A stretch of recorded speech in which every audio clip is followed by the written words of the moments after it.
subscribers, welcome to my channel, and today it's all about our neck. Now if you dance salsa, bachata or any other dance, you know the way you position your neck, how you're gonna move it, and where your chin is, how you spot when you spin.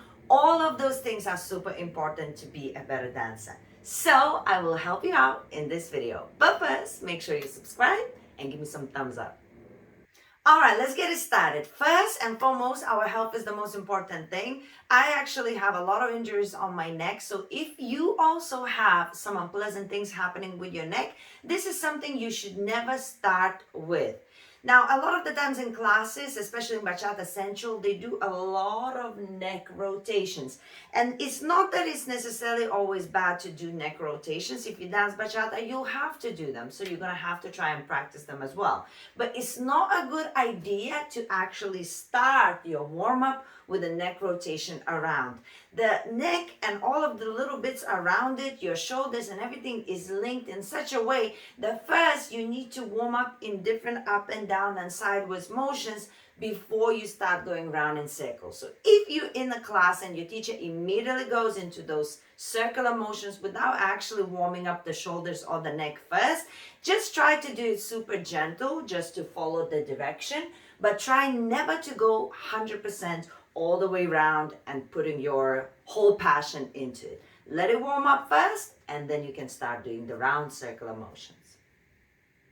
Now, this next neck situation that I'm about to show you is super good for any kind of turn. Doesn't matter what dance you do, any turn requires spotting.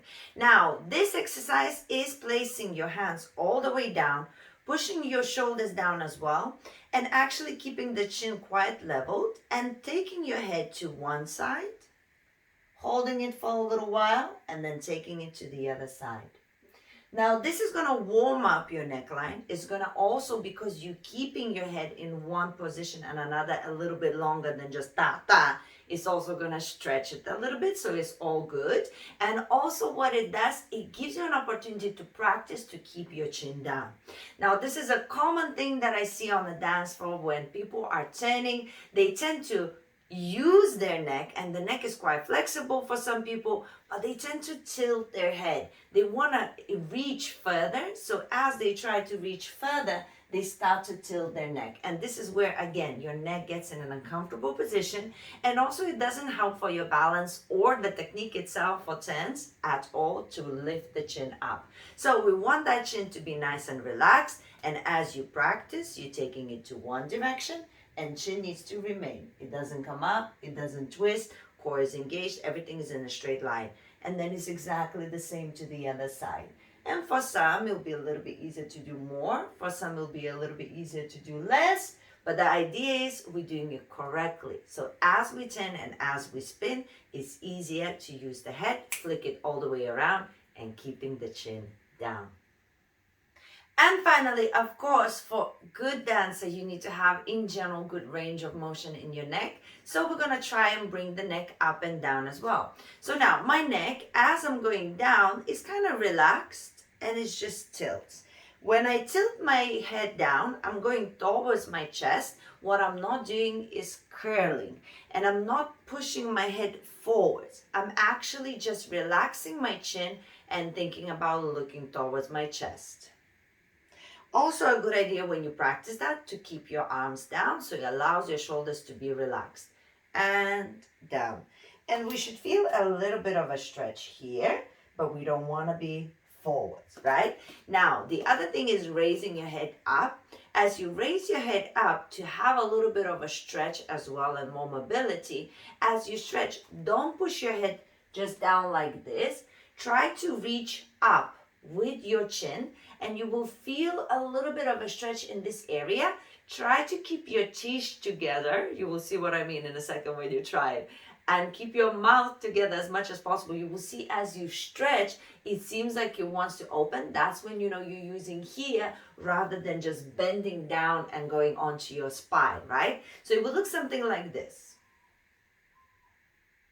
I feel a stretch here, that's why I talk to you funny.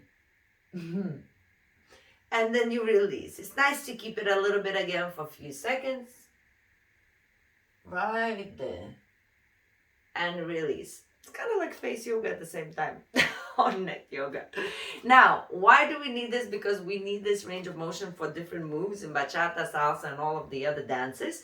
And now, one other thing that I'm going to show you with the up and down, when we sometimes want sudden movements, what you need to practice is relaxing your shoulders, bringing them a little bit up to do the movement a little bit faster, back and forward. Yes?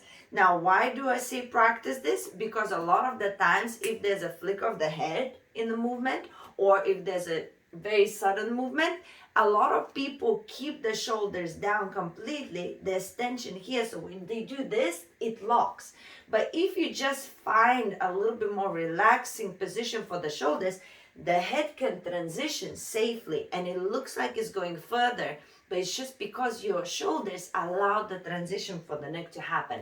So when you're practicing in itself, bring the shoulders a little bit forward. It's of course, for dancing is too much. You want to find a happy medium.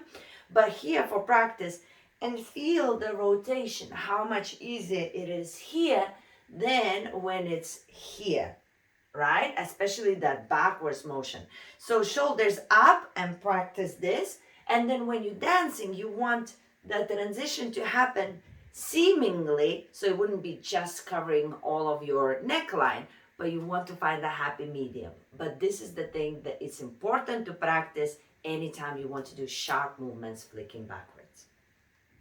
Hopefully you found this useful, and guys, if you like me and you're struggling with your neck, you have some injuries, leave me a comment. I'll make sure to make more videos like this to help you out and not feel like you cannot do all of these beautiful movements. Now, I will also attach other videos that I made for the neck. Some will be some stretching, some will be some styling. Make sure you check them out and keep on getting better and better. Sending you my love.